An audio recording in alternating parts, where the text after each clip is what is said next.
if we look at when Stalin takes power, at some of the policies, so the collectivization of agriculture, why do you think that failed so catastrophically, especially in the 1930s with Ukraine and Holodomor? I think the short answer is that the Bolsheviks in particular, but also communists more generally, have had a very conflicted relationship with agriculture. Agriculture, as a very, vital, obviously, but also very traditional and old form of human activity, has about it all of the smell of tradition and other problematic factors as well. In a place like Russia or the Russian Empire, um, peasants throughout history for centuries had wanted one thing, and that was to be left alone to farm their own land. That's their utopia.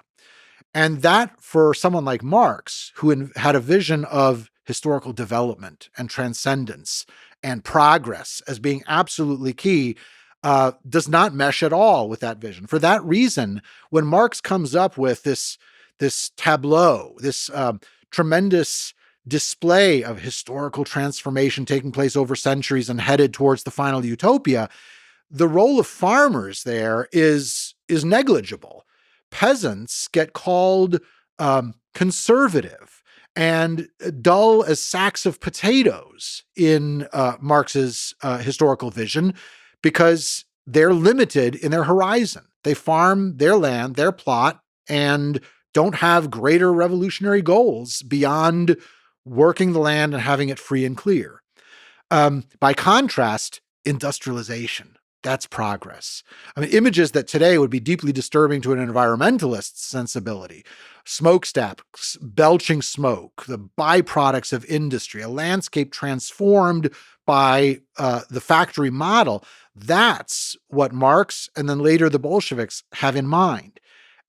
Similarly, the goal, even as articulated in Marx's writings, is to put agriculture and farming on a factory model so that you won't need to deal with this traditional role of the independent farmer or the peasant. Instead, you'll have people who benefit from progress, benefit from rationalization by working factory farms.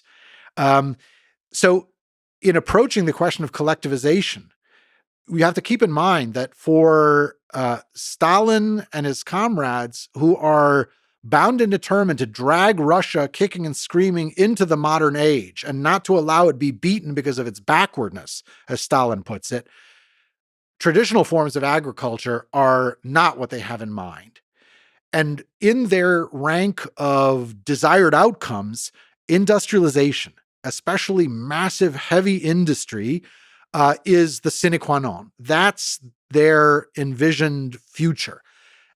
Agriculture rates below. So in that case, the crucial significance of collectivization is to get a handle on the food situation in order to make it predictable and not to find oneself in another crisis like during the Civil War when the cities are starving, industry is robbed of labor, and the factories are at a standstill.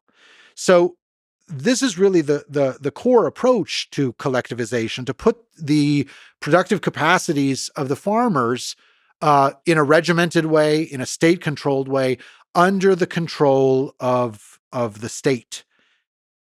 This produces vast human suffering because for the farmers, their plot of land that they thought they had gained as a result of the revolution is now taken away. They no longer have the same incentives they had before to be successful farmers. In fact, if you're a successful farmer and maybe have a cow as opposed to your neighbors who have no cow, you're defamed and denounced as a kulak, a tight-fisted exploiter, even though you might be helping to develop agriculture in the region that you're from. So the result is human tragedy on a vast scale. And allied to that, incidentally, is Stalin's sense that this is a chance to also target people who are opposed to the Bolshevik regime for other reasons, whether it's because of their Ukrainian identity, whether it's because of a desire for a different nationalist project. So for Stalin, there are many motives that roll into collectivization.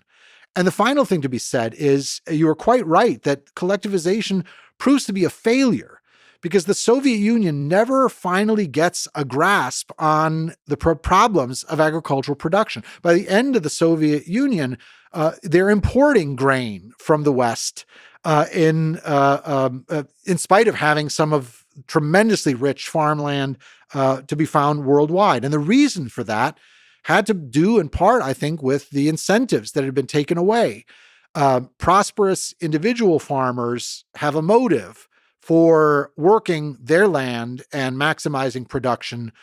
By contrast, if you are an employee of a factory-style agricultural enterprise, the incentives run in very different directions. And the joke that was common for decades in the Soviet Union and other communist countries with similar systems was we pretend to work and they pretend to pay us. So even labor, which is rhetorically respected and valorized, in practice is rewarded with very slim rewards. And the last point, immobility.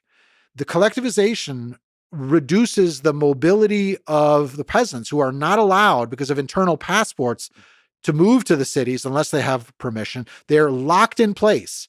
And you got to say, at the time and afterwards, that looked a lot like feudalism or a neo-feudalism in terms of the restrictions on workers in the countryside. It is a terrifying, horrific, and fascinating study of how the ideal, when meeting reality, fails. So the idea here is to make agriculture more efficient, so be more productive, so the industrialized model.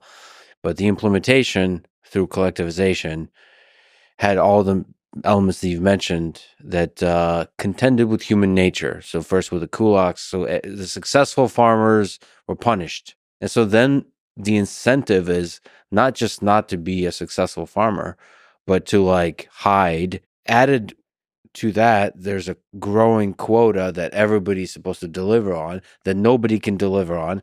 And so now, because you can't deliver on that quota, you're basically exporting all your food, and you can't even feed yourself.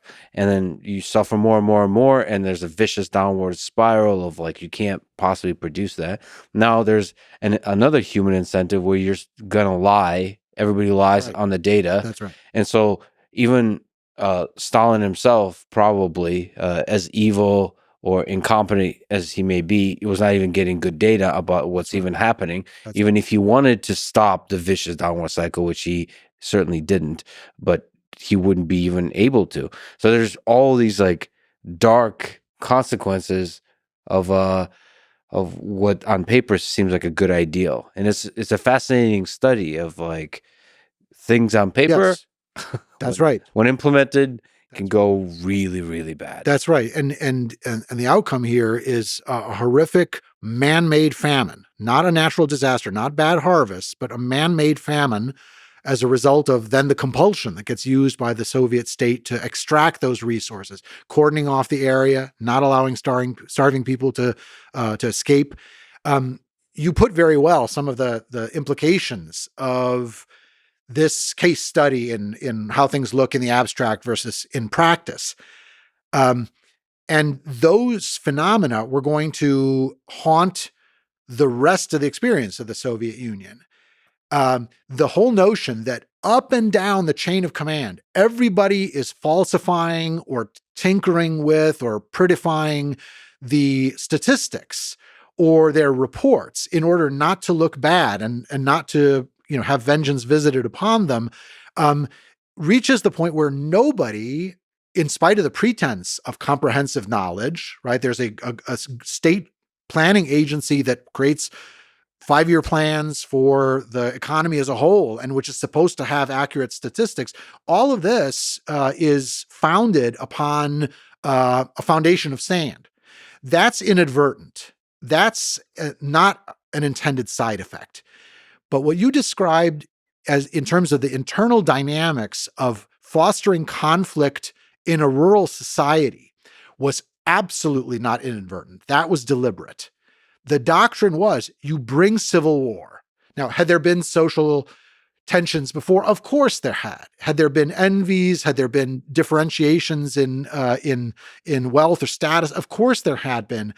But a deliberate plan to bring class conflict and bring civil war and then heighten it in the countryside does damage. And not least of that is this phenomenon of a negative selection. Those who have most enterprise, those who are most entrepreneurial, those who have most self-discipline, those who are best organized will be winnowed again and again and again, sending the message that mediocrity is comparatively much safer than talent. And this pattern, incidentally, gets transposed and in tremendously harrowing ways also to the entire group of Russian intelligentsia and intellectuals of other peoples who are in the Soviet Union. They discover similarly that to be independent, to have a voice which is not compliant, carries with it tremendous penalties, especially in Stalin's reigns of terror. Again, a difficult question about a psychology of one human being. But to what degree do you think Stalin was deliberately punishing the farmers and the Ukrainian farmers? And to what degree was he looking the other way and allowing the large-scale incompetence, the horrific incompetence of the collectivization of agriculture to happen? Well, I mean, I think it was both things, right? I mean, there were not only sins of omission, but also sins of commission. Incidentally, one should add, I don't think for Stalin it was personal. These are people who are very remote from him. He never coming into contact with the people who are suffering in this way. Attributed to him is the quote that one death is a tragedy, a million deaths is a statistic. I think he, in action, certainly acted in a way that would vindicate that. But the process of collectivization was not just a bureaucratic snafu following on bureaucratic snafu. There was the mobilization of communist youth, of military, of party activists to go into the regions and to search for hidden food, to extract the food where it could be found. And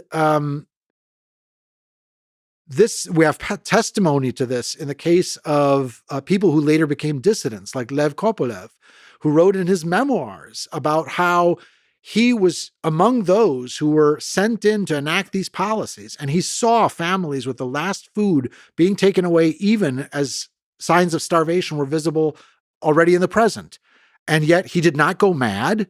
He didn't kill himself. He didn't fall into despair because he believed, because he had been taught and believed, at least then, that this was justified. This was a larger historical process, and a greater good would result even from these enormities. So I think that this was quite deliberate.